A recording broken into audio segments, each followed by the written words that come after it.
Hello and welcome to 5 Year Club 284, number 284. Truly a wonderful article tonight. 42% of new cancer patients lose their life savings. Right? It's not something that you automatically think about with cancer. It's like, poof, the money's gone. But turns out 42% of new cancer patients, they don't just have cancer of the body. They have pretty bad financial cancer too. Let's dig into this some.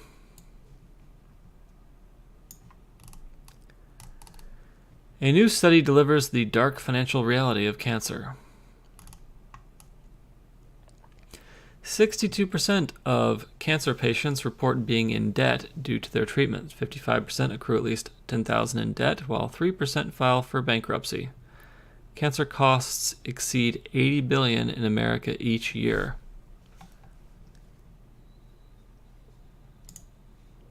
Rebecca Mayer was diagnosed with glioblastoma when she was 5 years old. She fought bravely for 10 months before dying on her 6th birthday.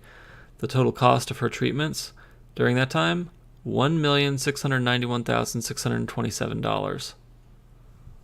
I believe that's brain cancer. Cancer is costly emotionally and socially, but it's especially pricey in terms of money. The stress of being unable to pay for treatment doesn't help your immune system while going through chemotherapy or radiation. It's impossible to relieve yourself of tension when your medical costs are bankrupting you and your family. This is more common than you might imagine. A new study published this month in the American Journal of Medicine discovered that 42% of cancer patients deplete their life savings during the first 2 years of treatment. There is good reason the term financial toxicity is in the name of this report. Of the 9.5 million cancer diagnoses studied between 2000 and 2012, researchers discovered that 42.4% of patients, median age 68.6 plus or minus 9.4 years, spent all of their money, averaging $92,000. This follows disturbing news from earlier this year that 40% of Americans can't afford to pay $400 in case of an emergency. The math is not adding up. Financial toxicity led Fumiko Chino to co-write a research letter in the JAMA Oncology. I think that's Journal of the American Medical Association Oncology last November. After her husband surpassed his insurance policy's $500,000 lifetime limit, Chino drained her savings to pay for his treatment. When he died, she was left hundreds of thousands of dollars in debt. In her study of 300 cancer patients, Chino and team discovered that over 1/3 of them had to pay more than expected for their care, which put a strain on their decision-making process. Facing unexpected treatment costs was associated with lower willingness to pay for care, even when adjusting for financial burden. This suggests that unpreparedness for treatment-related expenses may impact future conscious decision-making.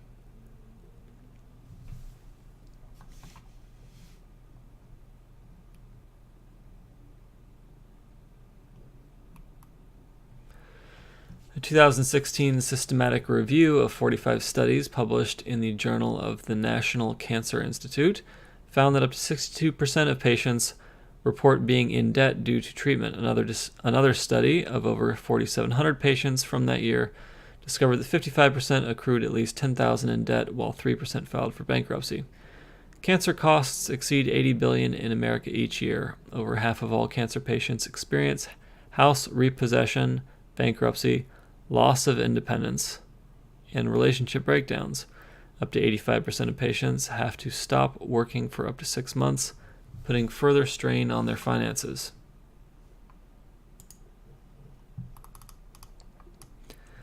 The financial toxicity study above comes to possibly the only conclusion imaginable, as large financial burdens have been found to adversely affect access to care and outcomes.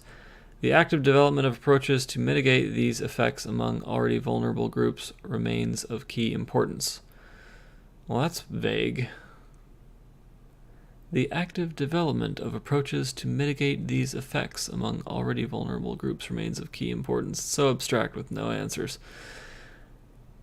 Healthcare remains one of the most important issues in the selection cycle. It always seems to be an issue, sadly. 72% of all political ads that ran in Washington during September mentioned healthcare in some capacity, while 50% of national ads run by Democrats have used this talking point, compared to 28% of national Republican campaigns.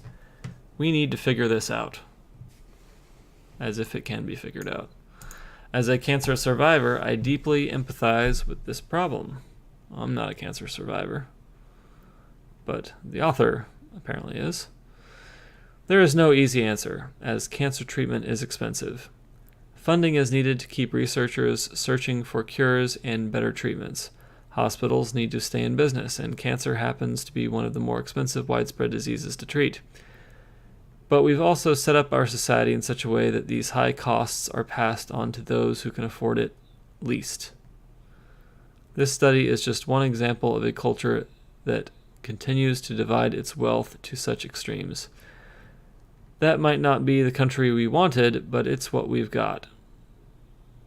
Where we go from here is up to us, and a sizable piece of this puzzle will be put into place on November 6th. So obviously, I guess man, why does it keep doing that? What do I keep mousing over? Is it this? Yeah, this really aggressive menu at the top. So obviously, I guess this author believes that, we should use elections to transfer money to people to pay for their cancer. That doesn't really encourage people to prepare for cancer, which I think would be more efficient. And the article doesn't really mention, facing unexpected treatment costs was associated with lower willingness to pay for care. Well, maybe people need to be more aware of the treatment costs. I think that's a big issue. I think that doctors don't communicate the cost of care very well at all to patients. And as a result, patients are really left on their own to figure out any kind of financial game plan for treatment. That's not just cancer, that's a lot of different things. And that is stupid. It really is stupid that we've designed a healthcare system where the cost is like some kind of weird board game, where it's a combination of rolling the dice of whatever was in your policy and whatever they're gonna sign off on, with strategic moves around classifying things in certain ways or getting certain tests or whatever. I think it's insane, and it deserves attention.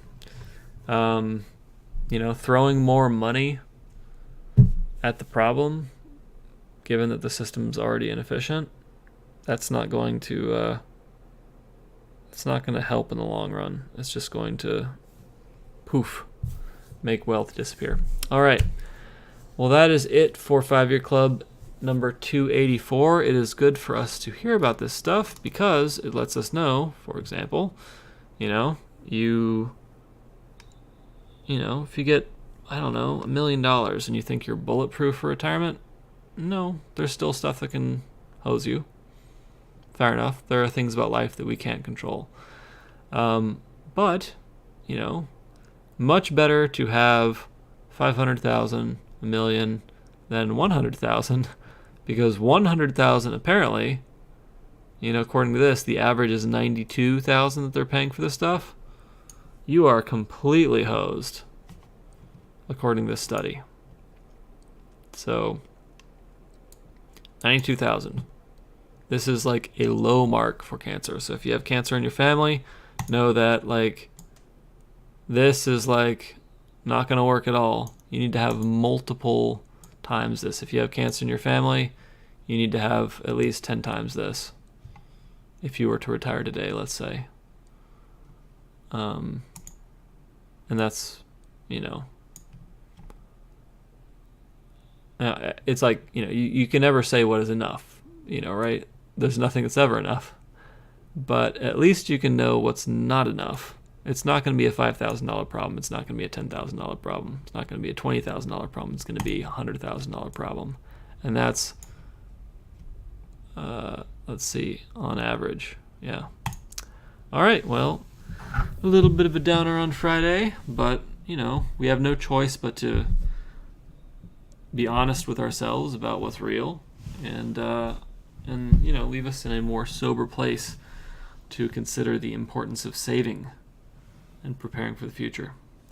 Have a fabulous evening.